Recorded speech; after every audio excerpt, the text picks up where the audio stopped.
성가대, 우리 찬양대 감사합니다. 저는 우리 호산나 찬양대 찬양 들을 때마다 정말 감사해요. 여러분, 찬양 들으실 때 마음속에 같이 이렇게 우리의 영혼을 스며 들어오는 그 은혜를 다 느끼지 않습니까? 별로 안 느끼시는 것 같아요. 그죠? 저만 막 감동이 많은 것 같은데 저는 정말 느끼거든요.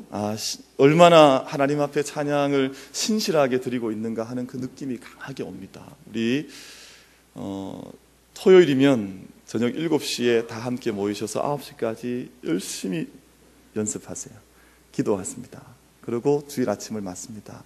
우리 호산나 찬양대, 우리 귀한 찬양대의 찬양이 날마다 깊어져서 이 찬양에 함께 참여하는 모든 자들마다 그 찬양의 고백과 기도의 응답, 그 약속이 함께 경험될 수 있는 그러한 은혜의 길로 걸어갈 수 있도록 우리 하나님께는 영광의 박수요, 우리 호산나 찬양의 격려의 박수로 한번 같이 박수하겠습니다.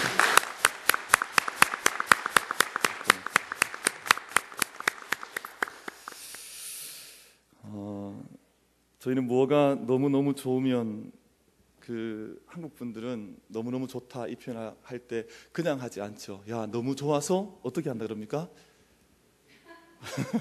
너무 좋으면 어떻게 돼요? 미친다 그러잖아요. 너무 좋아서 미치겠다. 근데 조금 더 나가면 너무 좋아서 어떻게 됩니까? 죽어버려요. 야, 너무 좋아서 죽겠다 그렇게 말을 하거든요. 그런데 하나님이 그러세요.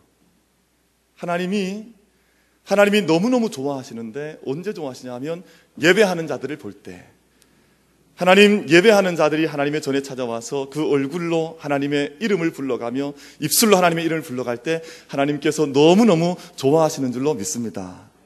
여러분, 오늘 이 예배를 통해서 우리가 무덤덤한 예배를 드릴 수 없습니다.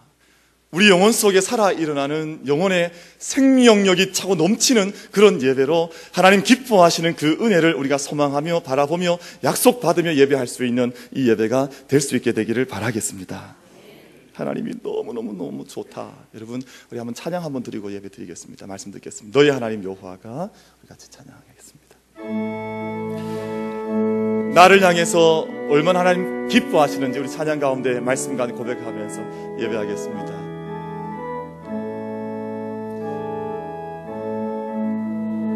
하나님 여호와가 너의 가운데 계시니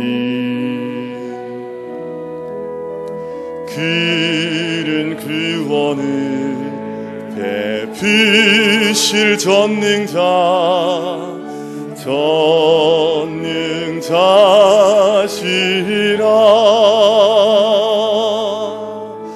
그가 너로 인하여 기쁨을 이기지 못하시며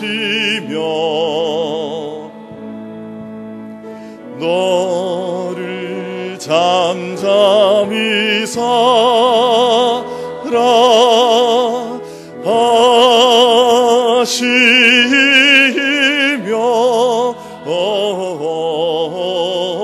즐거이 부르며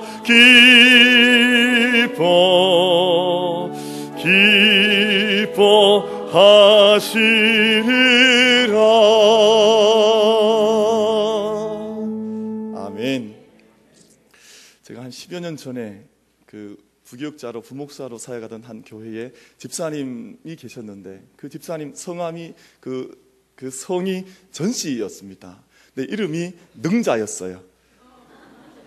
그래서 이 집사님을 부르면 늘 전능자 집사님 저는 이 찬양 부르면 늘 그 집사님 생각이 나는데, 여러분, 우리를 기뻐 이기려 하지 못하시며 너무너무 내가 너희를 사랑한다 좋아한다 하시는 전능자 하나님께서 오늘 우리와 함께 계셔서 우리의 예배를 받아주시고 우리의 영혼을 붙들어 주시고 우리의 모든 믿음의 길을 주님의 은혜 가운데 세워주시는 그 약속 가운데 함께서는 이 예배가 되기를 바라겠습니다.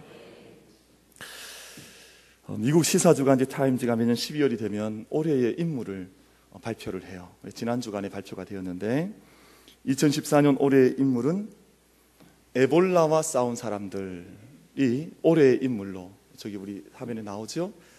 저 사람들이 Person of the Year, 그래서 올해의 인물로 저분들이 지정이 되었습니다. 2014년은 에볼라와 전쟁을 한 해입니다. 우리 라이베리아, 기니아, 세라리온 같은 서아프리카에서 일어난 에볼라 때문에 온 세계가 이 에볼라라고 하는 전염병과 함께 전쟁을 치렀습니다. 수많은 사람들이 죽음에 이르게 되었습니다. 이 에볼라가 서아프리카에서 일어나서 유럽으로 건너갔거든요.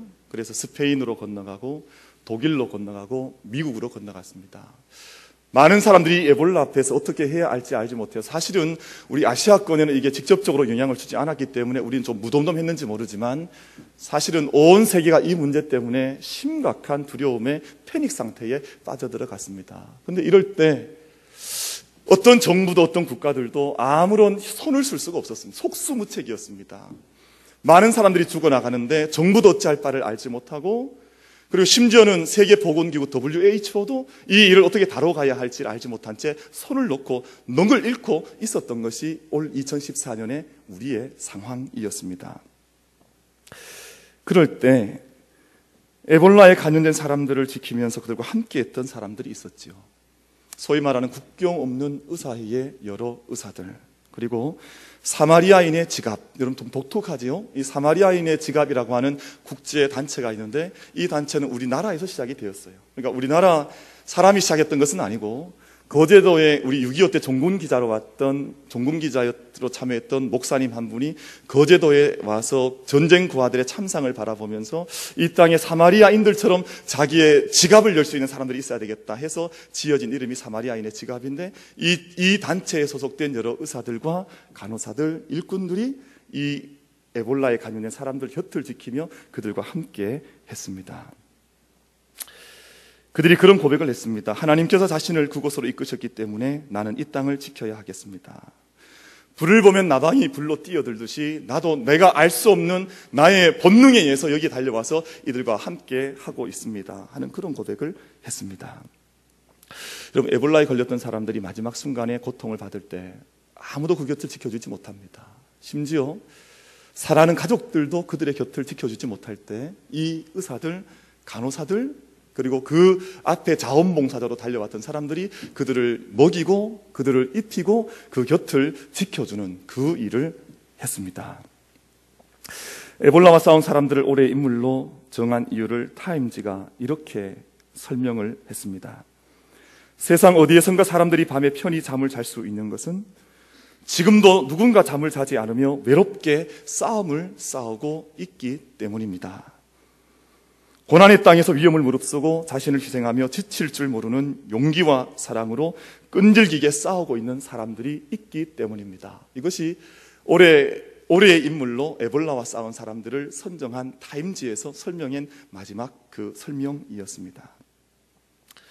사랑하는 성도 여러분, 저는 그런 생각을 해봤습니다. 그런 묵상을 해봤어요. 하나님께서 언젠가 Person of the Kingdom, 하나님 나라의 사람들을 발표할 때가 있을 텐데, 여러분 그렇지 않겠습니까? 여러분, 하나님께서 이 땅에 믿음을 지키기 위해서 싸운 사람들을 발표하는 그 순간이 반드시 올 텐데, 여러분 그 순간에 우리 만민교회 성도들이 그 이름 속에 호명될 수 있는 은혜들을, 그 영광을 함께 누릴 수 있게 되기를 바라겠습니다. 여러분, 에볼라는 사람의 영혼을 죽이는 것은 아니에요. 에볼라는 우리의 육신의 생명을 뺏어 나가고 우리의 육체를 죽이긴 하지만 에볼라가 우리 영혼까지는 죽이지 못하죠. 그럼 그런데 한번 제가 질문을 던져보겠습니다.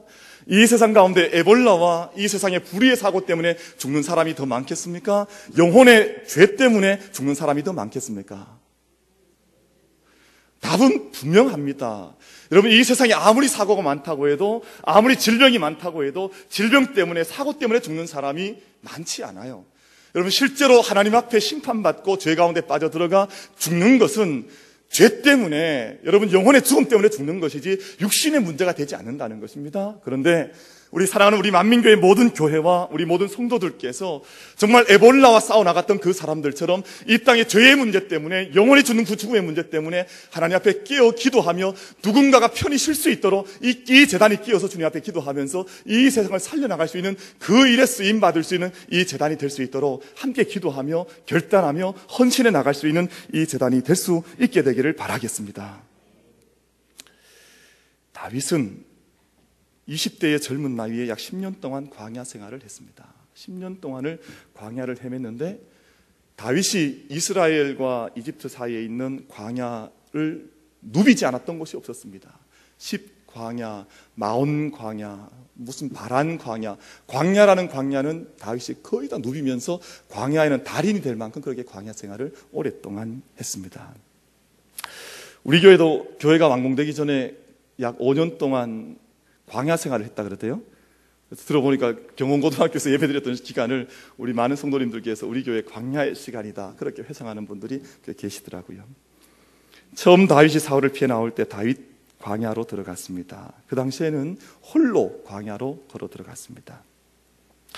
불경이죠. 스타니파타에 나오는 말처럼 무쏘의 풀처럼 혼자서 가라라는 말이 있는 것처럼 다윗도 어찌할 수 없어서 광야 속으로 혼자 뛰어들어가게 되었습니다. 그런데 얼마 지나지 않아서 다윗의 형제들 그리고 아버지 이삭이 다윗이 숨어있던 아둘람 굴로 광야로 함께 찾아오게 되었습니다. 그런데 그 뒤를 이어서 오늘 본문 말씀, 사무엘상 말씀을 보면 억눌려 있던 사람들, 빚을 지고 있던 사람들, 마음이 원통한 사람들 400여 명이 아둘람 굴로 다윗을 찾아서 함께 그 굴로 찾아오게 되었습니다. 이상하죠? 광야로 홀로 도망을 갔는데, 홀로 피신을 해서 광야에 갔는데 수많은 수백 명의 사람들이 다윗을 찾아서 광야로 돌아오게 되었다. 저는 이 말씀 묵상하면서 세례 요한이 기억이 났어요. 세례 요한이 번뜩 지나갔습니다. 세례 요한도 광야 가운데 있었지만 수많은 사람들이 예루살렘에 머물지 아니하고 유다 땅 도성에 머물지 아니하고 광야에 있던 세례 요한을 찾아서 세례 요한에게 찾아왔습니다. 광야에 있던, 어떤 곳에 피신해 있든 하나님의 사람이 가 있는 곳, 하나님의 말씀이 임하는 곳에는 사람들이 그 말씀을 얻기 위해서, 생명을 얻기 위해서 그 자리가 광야이든 어디든 가리지 않고 함께 찾아오게 되는 줄로 믿습니다. 다윗이 그랬지요. 아둘람굴에 피신해 있었음에도 불구하고 수백 명의 사람들이 다윗을 찾아서 함께 찾아오게 되었습니다. 환난당했던 자, 빚진 자, 마음이 원통했던 사람들이 다윗을 찾아오게 되었습니다. 그런데 이 말씀만 보면 다윗을 찾아왔던 사람들이 그저 다윗에게 어떤 도움을 얻기 위해서, 다윗에게 피신해서 다윗으로부터 어떤 도움만을 받기 위해서 찾아온 사람들로 그렇게 우리가 오해를 할 수가 있고 그렇게 생각을 할 수가 있습니다.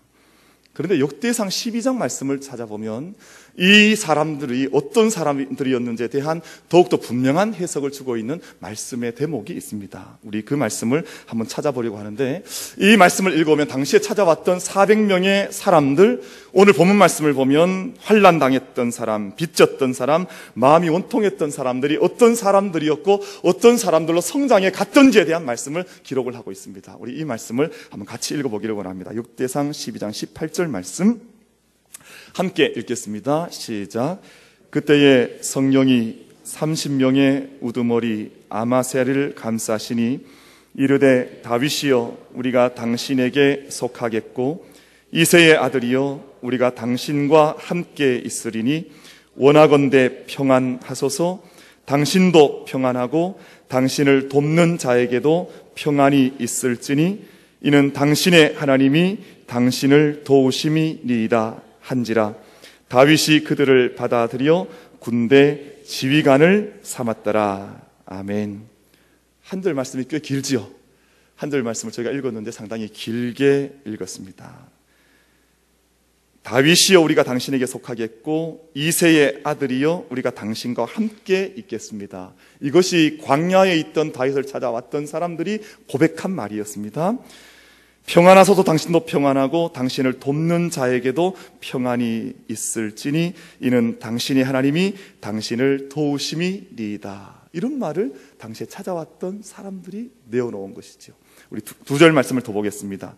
우리 12장 21절과 22절 말씀, 이들이 다윗과 함께 어떤 일을 했고 다윗은 이들을 어떻게 세워나갔는지 우리 한번 이 말씀을, 두 절 말씀을 같이 한번 읽겠습니다. 여러분 말씀 읽습니다. 시작. 이 무리가 다윗을 도와 도둑질을 쳤으니 그들은 다 큰 용사요 군대 지휘관이 됨이었더라. 그때에 사람이 날마다 다윗에게로 돌아와서 돕고자 하매 큰 군대를 이루어 하나님의 군대와 같았더라. 아멘. 이들을 어떻게 표현하고 있습니까? 다 큰 용사요, 군대 지휘관이요, 큰 군대요, 하나님의 군대였다. 그렇게 표현을 해요. 여러분 사무엘상 말씀에서는 분명히 그들이 환난당한 자, 빚진 자, 마음이 원통한 자라고 말했는데, 여러분 역대상에서는 그들이 어떤 자들로 다윗을 찾아왔고 어떻게 성장해 갔고 어떤 인격적 믿음의 정체성을 가진 사람들로 변화되어 갔는지에 대해서 이렇게 증언을 색다르게 해주고 있는 것입니다. 아들람굴로 찾아왔던 사람들, 이들은 단순한 패배의식을 가지고 다윗에게 신세지기 위해서 찾아왔던 사람들이 아니었습니다. 자기 한 몸 의지할 곳을 찾기 위해서 마치 가련한 새가 빛을 피하여서 처막 속으로 피하여 날아들듯이 그렇게 그저 피하기 위해서 다윗을 찾아왔던 400명의 사람들이 아니었습니다. 하나님께서 다윗 왕국을 위해서 보내주신 사람들이었고 그들이 이룬 군대가 하나님의 군대와 같았다라고 그렇게 말씀을 하고 있습니다. 여러분 어린 젖먹이 아기들은 어머니의 기도와 찬양 소리를 들으면서 그들의 영성이 커져 나갑니다.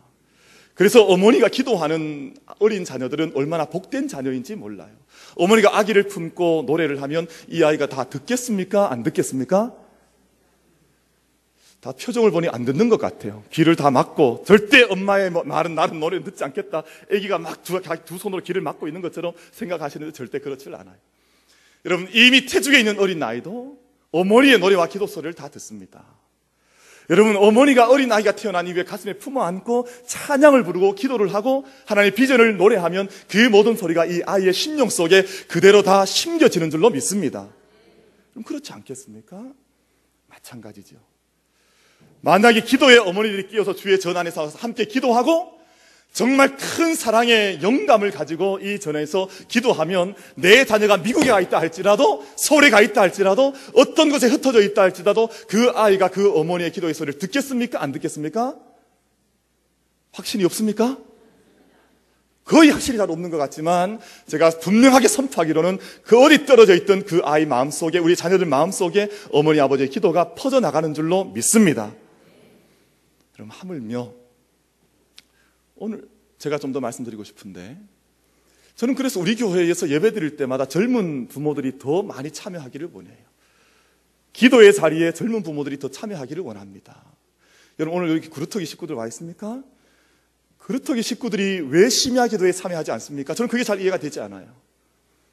구루터기 식구들이 지금 자기 어린 자녀들을 위해서 도대체 무엇을 하고 있습니까? 여러분 좋은 유치원 찾아가는 것도 중요하고 좋은 책을 사주는 것도 중요하지만 금요 심야 기도회 때 어린 자녀들의 이름을 불러가며 왜 그의 평생의 삶을 위해서 축복해 주지 않습니까? 그럼 그것은 영적인 직무를 유기하는 것과 같습니다. 여러분 기도의 자리에 어린 아기를 가진 어머니들, 이제 결혼을 해야 하는 사람들, 자기의 자녀를 어느 정도 책임 있게 키우겠다고 말하는 사람들, 좋은 학교만 보낸다고 해서 자녀를 잘 양육하는 것이 아니에요. 여러분 그럼 저는 실리콘밸리에 있는 동안 유수한 대학을 나온 사람들 많이 만났습니다. 아무리 좋은 대학을 나와도 믿음 잃어버리고 나면 아무런 의미가 없습니다. 여러분 내 자녀 하나님께서 약속으로 주신 그 자녀의 이름을 불러가며 영혼을 붙들고 주님 앞에 기도의 자리에 나와서 무릎으로 주님 앞에 기도하며 영으로 기도하며 성령께 내 자녀의 이름을 의탁할 수 있는 그런 은혜가 이 세상 가운데 넘칠 수 있게 되기를 바랍니다. 이번 주 금요일날 그렇게 한번 보겠습니다. 정말 기도하는 거예요. 여러분 저는 금요 기도에 사람 많이 나오는 걸 원하는 게 아니에요. 기도하여 하나님께 그의 생명을 붙드는 그 부모를 보기를 원하는 것입니다.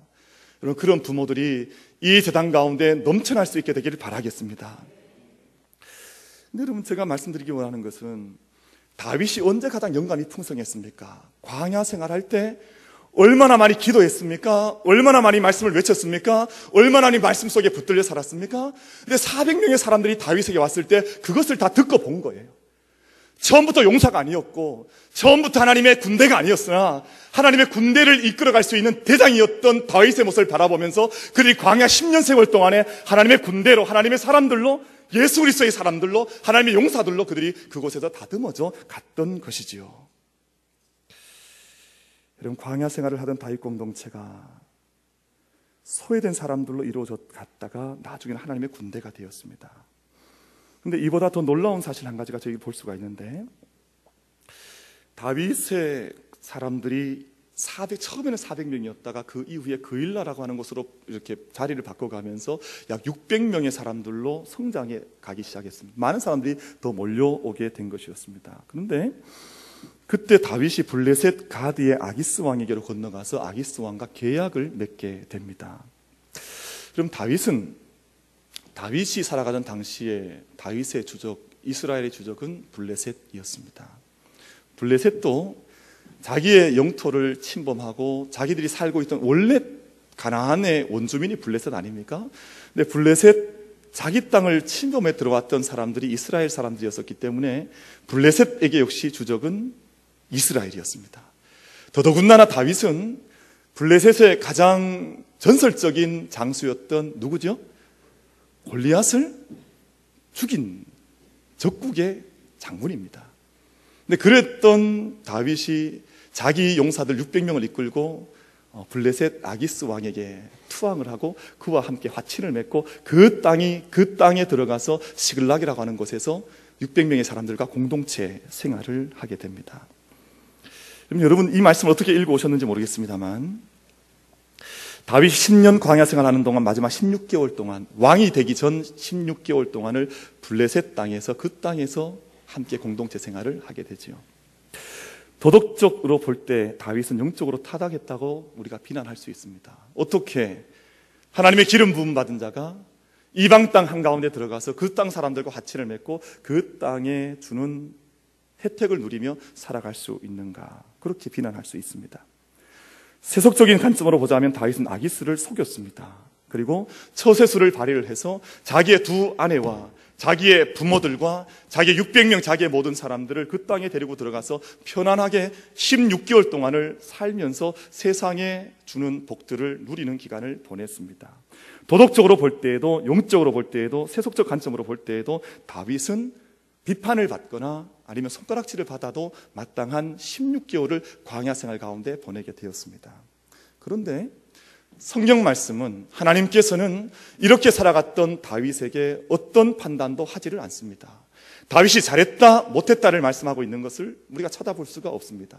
다윗에 대한 모든 도덕적, 영적, 윤리적 판단을 유보한 채 그저 이때 일어났던 16개월 동안의 일을 하나님의 말씀은 다윗이 이렇게 살아갔노라고 그렇게 증언을 하고 있을 뿐입니다.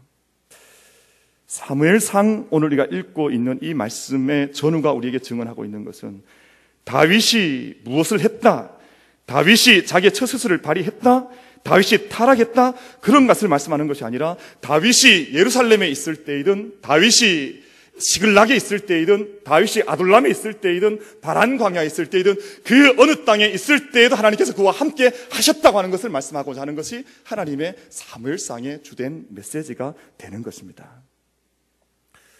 여러분, 영적인 궁극적인 질문은, 영적인 삶에 대한 궁극적인 질문은 내가 하나님을 위해서 오늘 무엇을 하고 있는가 하는 것보다 더 중요한 질문이 있습니다. 하나님께서 나를 위해서 무엇을 하고 계신가? 그것을 바라볼 수 있는 눈이 있을 때 내가 하나님을 위해서 수없는 것들을 하는 것보다 훨씬 더 놀라운 하나님의 은혜 속에 들어가게 되는 줄로 믿습니다. 하나님께서 나를 위해서 무엇을 하고 계신가? 여러분, 광야에서 다윗이 10년 생활을 보냈는데요, 광야에서 다윗이 하나님을 위해서 무엇을 할 수 있었겠습니까? 광야에서 다윗이 무엇을 했기에 하나님께서 다윗에게 더 놀라운 은혜를 베풀어 주시겠습니까? 여러분, 우리는 늘 우리의 관점에서 내가 무엇을 하고 있는가를 늘 생각하지만 내가 하나님을 위해서, 내가 교회를 위해서, 내 자녀를 위해서 우리가 도대체 하고 있는 것이 무엇입니까? 여러분, 오늘 이 시간 우리의 예배를 통해서 하나님께서 우리에게 베풀어 주신 하나님의 은혜들에 대해서 다시 한번 믿음의 영적인 영안이 활짝 열릴 수 있는 은혜가 우리에게 있게 되기를 바라겠습니다. 하나님께서 우리를 위해서 해주시고 있는 그 일, 나의 자녀를 위해서 해주시는 그 일, 이 전을 위해서 해주시는 그 일, 이 나라, 이 민족을 위해서 해주시는 그 일에 대해서 영적인 눈이 활짝 열릴 수 있는 우리 모두가 될 수 있게 되기를 바라겠습니다. 여러분, 하나님께서 여러분을 위하시면 문제될 것이 없는 줄로 믿습니다. 하나님께서 나를 위하시면 세상의 그 어떤 것이 나를 대적할 수가 있겠습니까? 하나님께서 나를 위하시면. 우리 역시 마찬가지입니다. 다윗이 블레셋 아기스에게 가서 살았던 것처럼 오늘 우리의 모든 삶도 블레셋 땅에 아기스에게 가 있는 것과 같습니다. 여러분, 그렇지 않습니까? 우리는 이 세상에서 우리의 직장을 가지고 있습니다. 이 세상에 수없는 소문들을 듣고 있습니다. 청와대의 추문을 우리가 듣고 있고, 그리고 대기업에, 우리가 이 세상의 기업의 가족들에 대한 어려운 이야기를 우리가 듣고 있고, 날마다 우리의 삶은 여러분 예루살렘 성 안에 있는 것이 아니라 마치 광야 속에 다윗이 들어가 아기스에게 걸어갔던 것처럼 오늘 우리들도 우리의 삶의 자리는 어쩌면 블레셋 땅 아기스에게 가 있는 것처럼 살아가고 있는 우리들인지도 모릅니다. 그런데 그럴 때에 내가 하나님을 위해서 무엇을 했는가 하는 것이 중요한 것이 아니라 내가 아기스에게 가 있다 할지라도 하나님께서 다윗을 위해서 일하셨던 것처럼 우리를 하나님께서 위하시면 우리의 모든 영적인 삶, 우리의 모든 생애, 삶 전체가 하나님의 능력 속에, 약속 속에 온전히 세워져 주께 영광 돌려지는 그러한 삶을 살아가게 될 줄로 믿습니다. 우리가 숨겨져 있는 듯하지만, 겉으로 드러나지 않지만 하나님의 다스리심, 함께 하심이 여러분과 함께 해주시는 줄로 믿습니다. 그럼 다윗은 광야의 세월을 보낼 때, 10년 세월을 보낼 때에 다윗 왕국이 세워진다고 하는 생각을 사실은 하지를 못했었습니다. 여러분, 이상하죠? 내일을 알 수 없었기 때문에 그 믿음 좋았던 다윗도 내일을 알 수 없게 되자, 사울에 대한 두려움이 너무너무 커지게 되자 바로 아기스에게로 건너가서 아기스의 도움을 받았던 사람이 다윗이었습니다. 그런데 다윗 왕국에 대한 비전을 다 어떻게 이루어질지 알지는 못했지만 분명한 것은 다윗은 하나님의 역사를, 하나님의 시간을 기다리는 사람이었습니다. 시편 40편 1절 말씀을 우리 한번 다윗의 마음으로 함께 읽어보기를 원합니다. 시편 40편 1절 말씀 우리 한번 같이 읽겠습니다. 같이 읽습니다. 시작. 내가 여호와를 기다리고 기다렸더니 귀를 기울이사 나의 부르짖음을 들으셨도다. 나를 기가 막힐 웅덩이와 수렁에서 끌어올리시고 내 발을 반석 위에 두사 내 걸음을 견고하게 하셨도다. 아멘. 저가 웅덩이와 수렁에 빠진 것처럼 어려움 가운데 있을 때에도 다윗이 했던 것은 분명했습니다. 내가 하나님을 어떻게 한다 그랬습니까? 기다리고 또 기다리겠다. 내가 하나님을 기다리고 또 기다린다고 하는 그 믿음의 마음을 다윗이 잃어버리지 않았던 것입니다. 그럼 기다림은 그렇게 쉬운 것이 아닙니다. 우리는 늘 자고 나면 아침이 오니까 늘 아침이 온다 그렇게 생각하지만 아침이 오기를 고대하고 기다리는 사람에게는 그 긴 밤은 너무너무 고통스러운 밤이에요. 이 새벽이 정말 나에게 올 것인가? 여러분, 병 가운데 있는 사람분들이 그런 고백하잖아요. 밤새 오는 고통이 너무너무 심해서 아침이 오기를 바라는데 정말 내가 이 새벽을 깨어서 내가 살아서 이 새벽을 볼 수 있을까? 그렇게 병 가운데 있는 분들이 고통으로 고백하는 것을 들어보지 않습니까? 다윗은 다윗 왕국을 기다리면서 새벽을 기다리며 밤을 지새우는 마음으로 10년의 광야 생활을 지냈습니다. 자기의 모든 영적인 값을 지불해 가면서 400명을 600명으로 성장시켜가고 그들이 다윗 왕국의 용사가 될 때까지, 그 새벽이 올 때까지 온 힘을 다해서 그 나라를 기다리는 사람이 바로 다윗의 기다림이었습니다. 여러분, 아브라함은 믿음의 나라가 세워지는 꿈을 꾸면서 그 나라를 기다리면서 자신의 돈을 들여서 은 400세겔을 지불해서 그 땅 가운데 있는 얼마의 땅을 샀다 그랬습니다. 자기의 값으로, 자기의 돈으로, 자기의 삶으로 그 땅을 사고 하나님 나라가 올 때까지 아브라함은 그 나라를 기다리고 기다렸던 것입니다. 내가 지불해야 할 값이 있는 것이죠. 그 땅이 거두어지질 않습니다. 하나님 나라가 거두어지질 않습니다. 제가 미국에 살 때 저희 집 가까이에 있는 대학이 20분 거리에 스탠포드 대학이 있었습니다. 그리고 50분 거리에 UC 버클리가 있었어요. 그러니까 좋은 대학들이죠. 세계 랭킹을 보면 몇 위씩 다 하는 대학들입니다. 그래서 제가 아이들과 함께 그 대학에 자주 시간 날 때마다 그 정원의 그 학교들에 산책을 했어요. 그랬더니 학교를 너무 자주 보니까 아이들이 좀 간이 부었는지 저희 큰아이는 늘 그런 말을 했어요. 아빠, 나는 나중에 대학 갈 때는 꼭 스탠포드 대학을 갈 거야. 그런 얘기를 자주 했어요. 우리 큰아이는 스탠포드가 아니라 큰아이는 아빠, 나는 나중에 UC 버클리를 갈 거야. 그 학교를 그렇게 좋아하더라고요. 둘째는 아빠, 나는 크면 스탠포드 갈 거야. 막 이런 얘기를 했어요. 그래서 그 아이들한테 뭐라 그랬겠습니까? 어쨌든 알아서들 생각하십시오. 제가 뭐라고 했냐 하면, 그래, 그 학교를 우리가 다 함께 기다려보자. 그런데 기다려보면 10년이 지나고 15년이 지나면 그 아이들이 그 학교에 그냥 털썩 들어갈 수 있습니까?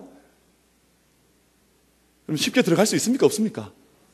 없습니다. 여러분, 우리가 기다린다고 하는 말은, 그 시간을 기다린다고 하는 말은, 여러분, 우리가 어떤 목표를 정하고 그 시간을 기다린다고 하는 것은 마냥 기다린다는 것을 말하는 것은 아닙니다.